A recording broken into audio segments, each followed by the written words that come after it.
এতদিন পর্যন্ত ওই কাজে অংশগ্রহণ করেছেন বা করেছিলেন, যা করার চিন্তা ভাবনা করছিলেন, যারা একটু শেয়ার করেছেন, যারা লাইক করেছেন, যারা পছন্দ করেছেন, আজকেই এই মুহূর্তে কান ধরে তওবা করবেন।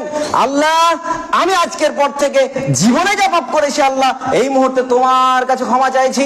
এতদিন অনেক ভুল করেছি আল্লাহ, আমাকে তুমি ক্ষমা করে দাও। এখন যদি চোখের পানি না ঝরে, রাত্রেবেলায় উঠতে হবে।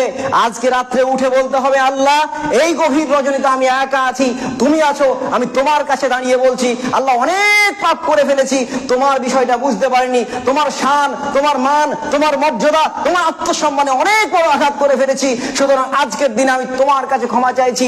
আমি বড় পাপী, আমি বড় গুনাহগার, আমি বড় অসহায়, আমি বড় অসহায়, অনেক পাপ করে ফেলেছি আল্লাহ। যে পাপ করেছি জানি ক্ষমার অযোগ্য, তারপরে তুমি দয়া করলে ক্ষমা হতে পারে, সুতরাং তুমি আমাকে ক্ষমা করো। এই বলে বারবার কান্না করে করে আল্লাহর কাছে ক্ষমা চাইতে হবে। এই তওবা ছাড়া কোনো পরিত্রাণ নাই। এটাই হচ্ছে পথ এবং পন্থা।